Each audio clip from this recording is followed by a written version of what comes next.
Bonjour, je suis Emmanuel Chastelière, l'auteur de Célestopol 1922 aux éditions de l'Homme sans nom. Merci beaucoup de m'écouter. Pour l'occasion, je vais vous lire un petit extrait du livre. Pour vous situer rapidement ce qu'il se passe dans cette nouvelle-ci, Un visage dans la cendre, on suit Cocorine, un voleur qui a bien du mal à joindre les deux bouts et qui se retrouve à enquêter sur une histoire de disparition de chats dans son quartier. Voilà. Cocorine retrouva peu après le confort des ombres, une petite lampe dissimulée dans les plis de sa cape. Par chance, la cité plongeait ce soir pour 2 semaines dans la nuit. Cocorine goûtait cette quinzaine, tout comme beaucoup d'autres voleurs bien entendu, même si le duc Nikolai n'avait jamais lésiné sur l'éclairage. Au début, le métro abandonné de Sélestopol avait évidemment attiré les exclus de tous bords. Ces couloirs avaient connu de véritables guerres intestines. Mais ces rebuts de la société s'étaient bien vite rendus à l'évidence. C'était un repère, certes, mais trop dangereux pour quiconque. Les travaux ne s'étaient pas interrompus pour des questions de budget. Le duc Nikolai avait l'habitude de dépenser sans compter, et les premiers contretemps ne l'avaient pas inquiété. Mais les accidents, si. Étant donné la géologie particulière des lieux, le métro devait être construit nettement plus profondément que sur Terre. Il fallait ainsi descendre à 150 mètres sous la surface de Sélestopol avant de pouvoir poser le pied sur un quai. La chose avait compliqué les travaux, sans parler bien entendu des canaux de la cité eux-mêmes. Plusieurs galeries avaient fini envahies de gaz. Le tracé, déjà compliqué, était devenu impossible. Après 3 accidents mortels qui avaient coûté la vie au total à plus de 20 ouvriers, le duc avait préféré renoncer. Non sans avoir voulu au préalable utiliser des automates. Cette fois, des éboulements de plus en plus fréquents avaient eu raison de la technologie. Ces mêmes affaissements avaient contraint à la fuite les pauvres airs qui comptaient s'abriter dans le métro, ou les brigands qui voulaient y établir leur royaume. Le métro lui-même n'avait jamais intéressé Cocorine. Qui pouvait bien avoir envie de s'enfermer sous terre, dans une caisse en chrome? L'entrée de la station Neptune, l'une des rares conservées intactes, pour ses pieds droits, était désormais à peine visible, sous les assauts des écheveaux de rose qui grimpaient le long de ses arcs en fer forgé. Personne d'extérieur à la ville n'aurait pu deviner ce qu'elle dissimulait. Tout à coup, le montant en l'air repéra du mouvement entre 2 briques, à environ 1 mètre du sol. Un chat. Non, 2. Cocorine se dit que des rats avaient dû trouver refuge dans le métro. Mais, sur le point de reprendre son chemin, il se figea. De tous côtés, d'autres chats apparaissaient, derrière un mur, une cheminée, une gouttière, et tous se dirigeaient vers la bouche de métro. Tous, sans exception. Ce n'était pas normal, à moins que le code Bayoun des contes de son enfance soit impliqué. Même les chats dressés de la brigade ducale ne se comportaient pas de la sorte. Et les souterrains encore debout du métro ne pouvaient certainement pas abriter de quoi nourrir tant de matous. Il n'était pas loin de 8 heures du soir. Les passants étaient rares à cette heure-ci dans le quartier. Et Cocorine était certain de n'avoir pas croisé de mystérieux joueurs de flûte à même de les attirer. « Je me retrouve vraiment à faire de ces choses, soupira-t-il. Devait-il les suivre? En tout cas, il ne fallait pas les effrayer, sous peine de ne pouvoir découvrir ce qu'ils pouvaient bien comploter. Cocorine grimaça, s'approcha de l'entrée de la bouche de métro et écarta les branches de rosier, dévoilant une icône usée de la maîtresse de la montagne de cuivre. Les ouvriers devaient venir de l'Oural. Cocorine fronça les sourcils. Les lourdes grilles de fer barrant le passage avaient été littéralement tordues, pour ne pas dire à moitié arrachées au niveau des 2 charnières. Il tendit l'oreille. Rien pourtant, pas même un miaulement.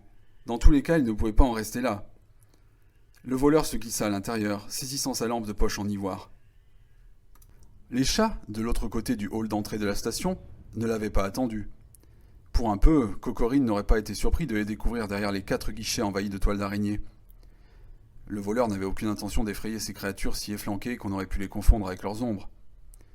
Cocorine sentit qu'il avait malgré lui posé une main sur l'un des couteaux glissés dans le revers de sa veste, comme prêt à frapper. Les ombres régnaient sans partage ici-bas. Ce réseau représentait sans doute l'un des seuls projets du duc Nikolai à n'avoir pas rencontré le succès escompté. Pas étonnant qu'il ait décidé de nier son existence. Cocorine plissa les yeux. Quelques jets de sélénium, fantômes de brume dorée, apportaient un peu de lumière dans le sillage du faisceau de sa lampe. Les sculptures de cuivre qui bordaient les allées de la station luisaient doucement, mais leur reflet donnait l'impression de s'étioler un peu plus à chaque instant. À croire que la pénombre tentait de repousser la lumière à l'intérieur même du filament.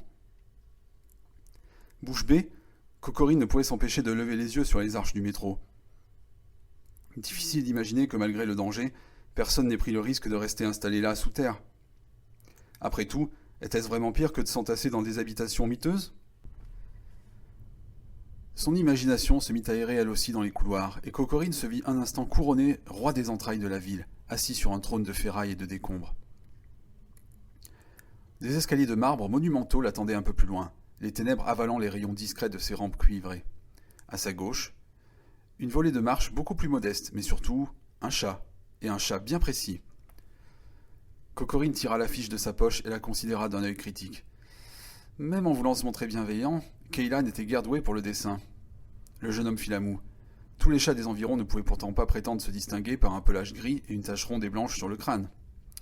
Pour une fois, j'ai de la chance, sourit-il tout en faisant quelques pas avant de s'accroupir. Il rangea la vie de recherche, puis tendit lentement la main. Petit, viens. Le chat se contenta de pencher la tête sur le côté, et Cocorine agita les doigts. Tu ne veux pas retrouver tes amis, Pichka ? Bon sang, il aurait dû emporter quelque chose avec lui, de la nourriture, un morceau de fil, n'importe quoi, même de retenir l'attention de l'animal, peu pressé de sauter dans ses bras. Tu ne vas tout de même pas m'obliger à te suivre dans ce dédale ? Qu'est-ce que tu es venu chercher ? Frigg ? Frigg, c'est bien ça ? Et dire qu'il avait renoncé à un rendez-vous avec Ekaterina pour ça. Le chat tourna la tête. De toute évidence, il hésitait. Pourquoi ses congénères et lui se révélaient-ils aussi attirés par le métro abandonné ? Avaient-ils une affaire à régler séance tenante ? Disposaient-ils de leur propre parlement ? Et pourquoi pas ? L'idée fit sourire Cocorine, mais ses cuisses commençaient à s'engourdir. Doucement, il bascula en avant et posa un genou à terre. « Allez, ne te fais pas prier. Je te promets de te donner...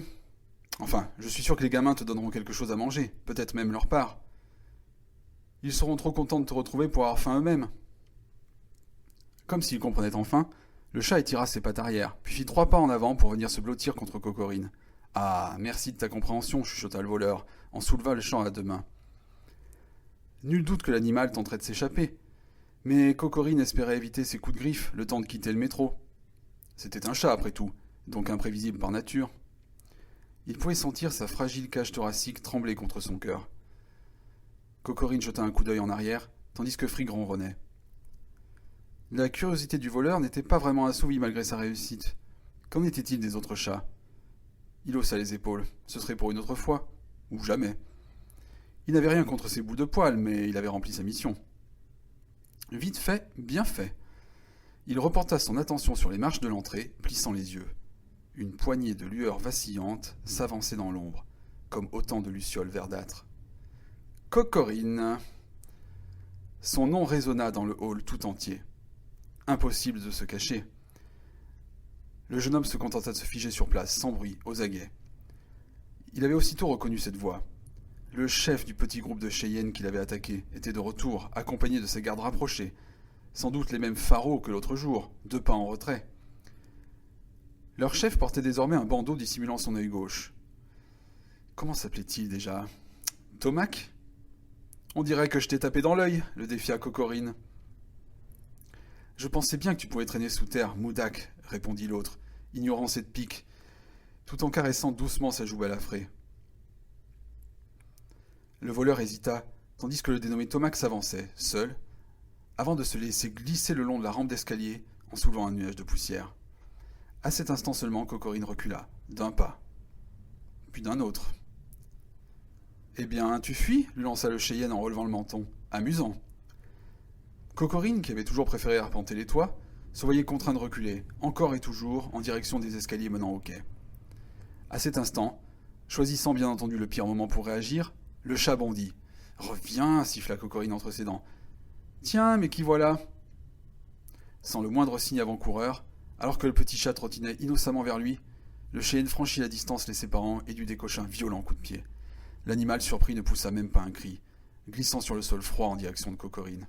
« Je n'ai aucune envie d'aller te chercher, renchérit Tomac, sans même un regard pour sa victime. « Allez, reviens, ce n'est pas drôle !» Le voleur, les yeux rivés sur le chat, avait oublié ses adversaires. La créature rampait tant bien que mal sur les dalles glacées, les moustaches tremblantes. Cocorine aurait voulu écarter le faisceau de lumière, alors que la lampe donnait l'impression de briller comme pour souligner la maigreur du chat, son oreille droite retournée. Le matou n'avait plus que lui. Cocorine ne réfléchit pas et plaqua Frigg contre lui, avant de bondir dans les escaliers. Que faire d'autre? À 1 contre 6, il n'avait aucune chance de leur échapper et de retrouver la surface. Impossible de se frayer un chemin au milieu des lames. Il allait devoir les semer avant d'espérer retrouver les rues de la ville. S'il ne connaissait pas les souterrains du métro, ses ennemis non plus. Sur ce plan-là, au moins, ils étaient à égalité. Il baissa les yeux sur le chat meurtri. Tout ça pour toi, franchement. Cocorine secoua la tête tout en courant. Il n'allait tout de même pas l'abandonner, et encore moins maintenant. Derrière eux, les rires des chiennes les poursuivaient, cascadant sur les marches. « Tu ne pourras pas nous échapper, mon ami !» renchérit leur chef. « À quoi bon courir ?» Cocorine était parvenu au pied de l'escalier et compta sur ses doigts. 2 voies s'offraient à lui. Ses adversaires allaient donc devoir se séparer en 2 groupes pour continuer la traque. Et peut-être que l'un d'entre eux était resté posté à l'entrée. Il serra Frigg plus fort contre lui. « Tiens le coup, je n'ai pas envie d'avoir fait tout ça pour rien, marmonna-t-il entre ses dents. Un instant, le voleur envisagea d'abandonner le petit chat dans un coin. Il pourrait toujours tenter de revenir le chercher plus tard, le laissant à l'abri. Emmitouflé dans son manteau, pourquoi pas, mais les risques étaient trop élevés. Cocorine ne connaissait pas grand-chose au sujet du métro, mais il savait que certaines voies étaient réservées aux employés. Et si le réseau abandonné s'apparentait à un vrai gruyère, il devait compter, avec un peu de chance, son lot de sorties. Il n'avait plus qu'à semer ces imbéciles pour espérer s'en sortir vivant. Et changer de quartier, ajouta-t-il pour lui-même. Malgré son souffle court et son cœur battant à tout rompre, Cocorine avait du mal à ne pas éprouver une sensation proche de l'émerveillement. Son regard aux aguets ne cessait d'être attiré ici ou là par les merveilles cachées du métro, toutes prêtes à le distraire. Il avait même du mal à se concentrer. Voilà. Eh bien, je vais vous laisser ici, alors que la poursuite commence à peine. J'espère que cet extrait de Sélestopol 1922 vous aura plu. Et je vous donne rendez-vous pour la suite très bientôt, j'espère. Et en tout cas, merci encore pour votre intérêt. Et bonne lecture, bonne découverte du recueil. Au revoir.